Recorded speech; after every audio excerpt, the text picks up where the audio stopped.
Welcome to Reddit Tea Time. Am I the bonehead for telling my daughter she is being selfish and that she needs to take an Uber since I am not leaving her older brother's wedding? This has been a built-up issue. My son got married this weekend and this issue isn't dying, so I am going here. My daughter has very bad anxiety. She is 19 and I will call her Shelly. Shelly used to go to therapy when she was a minor, but stopped when she turned 18. Ever since then, her anxiety has been out of control, and due to this, she won't drive anymore. She has a license but refuses to drive. We live in the USA and driving is basically needed, or it's a big inconvenience for the people around her. Also, she is an adult, so it's not like we can force her to drive. This is the issue. My son was getting married and she was uncomfortable with so many people around at his wedding. She asked me to take her home. I told her no, and if she's having difficulties, wait in the car. She told me it's freezing outside and she needs to leave. I told her no again. Turn on the heat in the car and wait if she needs to be away from people. She didn't like this answer and told me she will have an attack if she stays and she needs to go home. I told her to take an Uber, that I am not leaving. She didn't like this, and this was turning into a full argument. Shelly told me I need to take her home again, and I had enough. I told Shelly she is being selfish, that she has many options and I will not deprive her brother, my son, of his parents being at his wedding. If I took her home, I would miss his wedding since it was an hour's drive here. She called me a jerk and left to stay in the car for a bit. She was back about an hour later for the rest of the wedding. She has been pissed since, and her younger brother is copying her.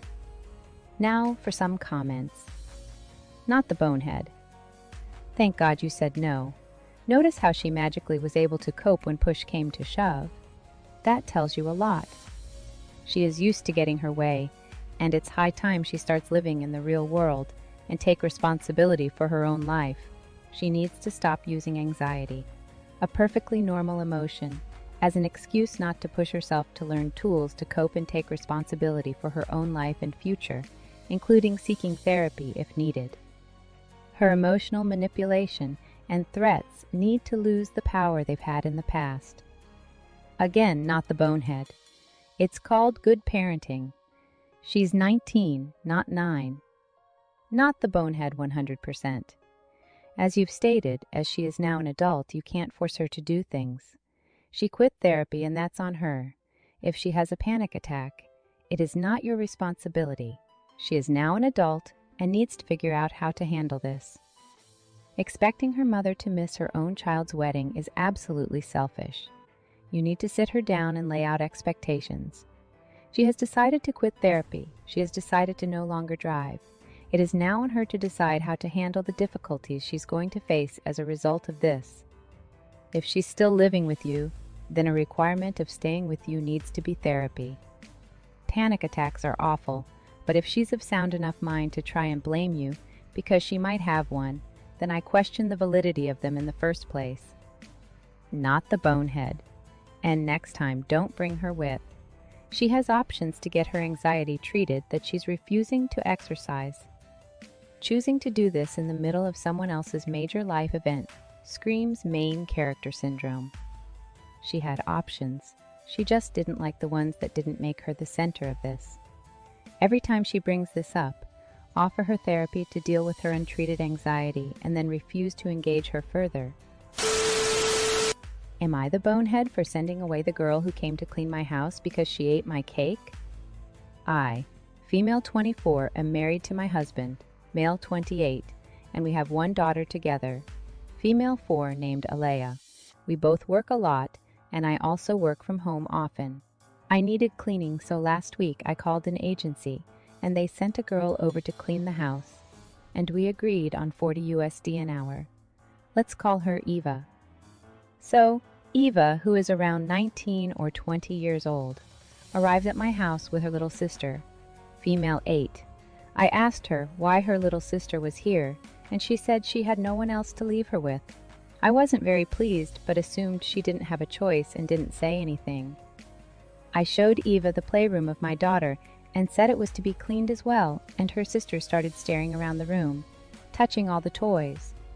I again didn't say anything. Eva started working, and I went to my room to get ready to pick up a cake for Alea and to pick Alea from school. I heard a noise in Alea's playroom, so I rushed over and saw Eva's sister playing in the room, and she broke a glass bowl that I had custom made for Alea when she was born. At this point, I was annoyed, but again, I held myself and told Eva to clean it and keep an eye on her sister. I went out, picked up Alea's favorite cake with strawberries. It was a cake that had strawberries on only one side, on the top, and on that same side, there were more decorations, etc. I put it in the fridge and left again to pick up Alea. When we walked in the kitchen, I saw Eva's sister eating a big piece of the cake and exactly the part with the strawberries and more decorations. I've never had an issue like this before. In fact, the cleaning ladies never open my fridge or anything, because they have no business there. I asked Eva what she thought she was doing, and she told me my sister was sad and really wanted cake, so I figured she could have a piece. Alea started crying because she had been looking forward to her cake with strawberries, and now the piece with strawberries were gone.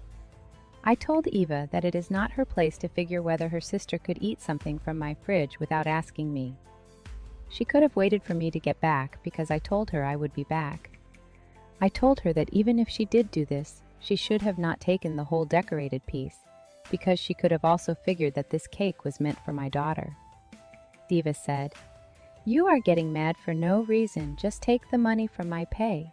I told her she could pack her stuff and leave with her sister, and she didn't have to finish the house cleaning.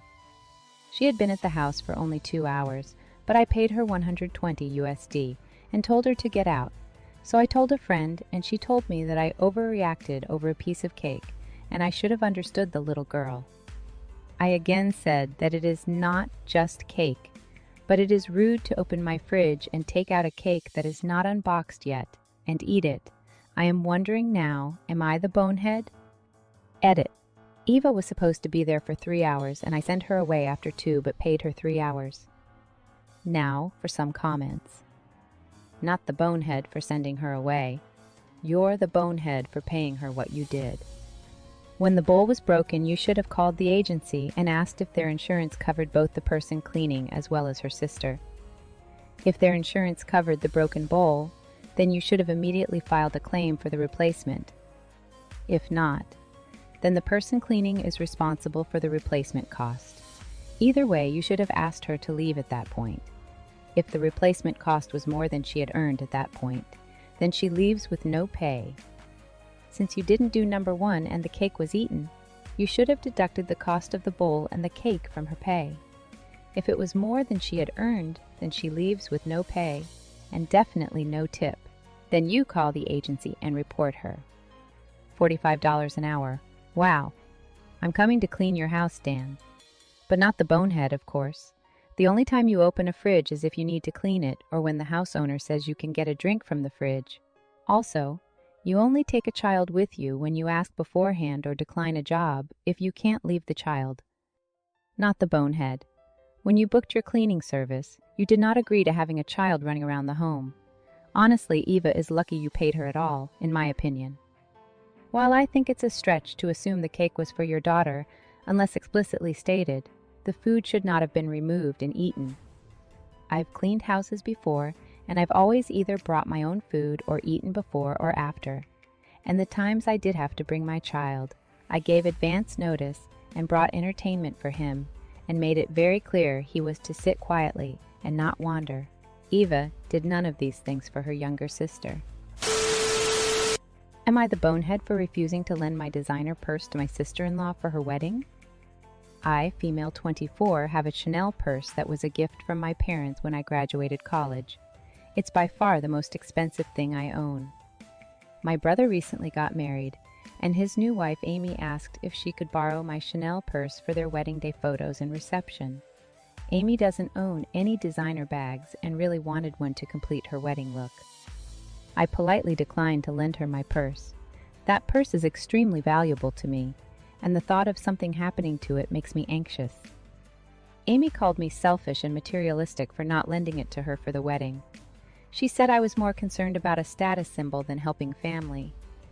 My parents and brother also got upset with me, saying I should be willing to share my things with family. But I don't think I should have to hand over my most prized possession just because it's for a wedding. Now, the whole family is angry with me. Am I the bonehead for not lending my sister-in-law my expensive designer purse for her wedding? She's acting like I ruined her big day over this, but I think it was an unreasonable request. Now, for some comments. Not the bonehead. I find it funny that she called you materialistic for not lending her the purse. Yet she needed the purse to complete her outfit. And the only reason she wanted your purse was because it was expensive and designer. So in other words, she's mad that you wouldn't let her be materialistic with your items. No, family does not always lend everything. Walk to the house next week and borrow the TV, borrow their car for a week. She wanted the purse because it was the nicest thing she knew that was close to her, and she was going to assume that just because they're family you would say yes. It's your stuff. You choose who you lend to or not, and everyone is wrong. If your parents are so upset, tell them to buy her one. You are allegedly selfish and materialistic because you have a Chanel bag and appreciate the value of it, both sentimentally and financially, and don't wish to risk it being damaged or lost.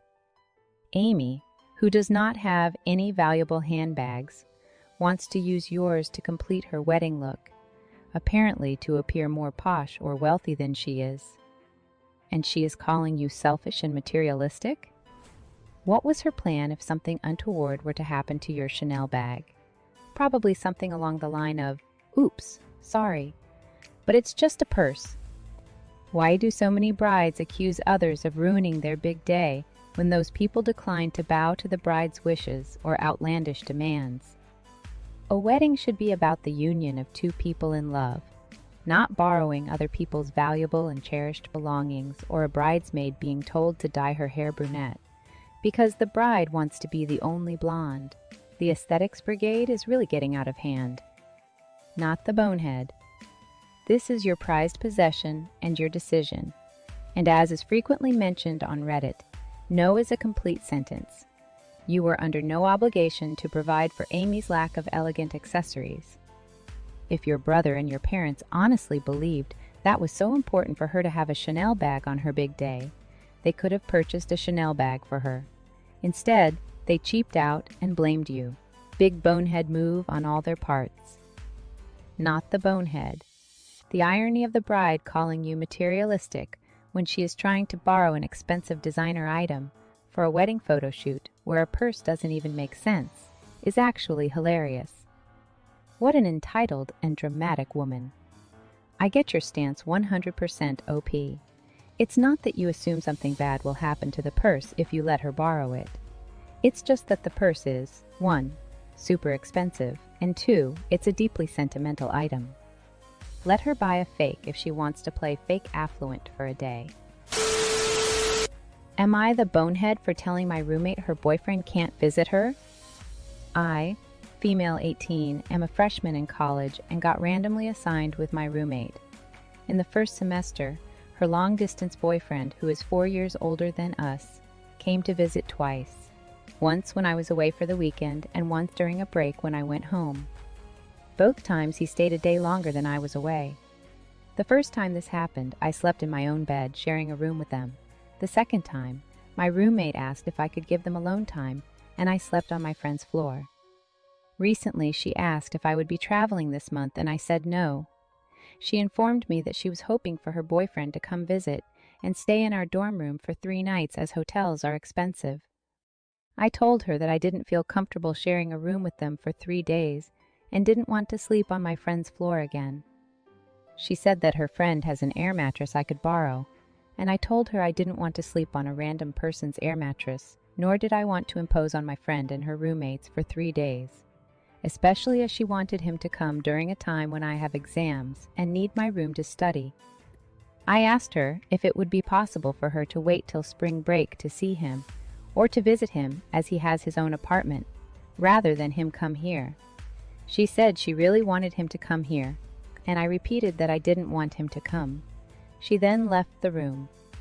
When she returned, it looked like she had cried, and she told me that it makes her very sad when she can't see him for a long time and that I'm not letting her see him, and that if my long-distance boyfriend came to visit, she would gladly sleep in someone else's room. I said that wasn't the point, and that if he really wanted to come, he could find a cheap hotel. Now for some comments. Not the bonehead. Dorm rooms with roommates are not designed for overnight company, especially of the romantic variety. I understand her wanting to see her boyfriend, but that doesn't mean she's allowed to push you out of your room. They need a cheap hotel. Not the bonehead. This dorm room is your home for the times you are there. It's important to feel comfortable there. The real bonehead, in my view, is the idea that 18-year-olds should have to share a room with someone when going to college. That's effed up. You should all have your own rooms. Not the bonehead. If he can afford to travel there, he can afford a hotel room for a couple of nights. You shouldn't be kicked out of your room when you have exams to study for. Thanks for watching. I'll see you in the next Reddit story. Take care.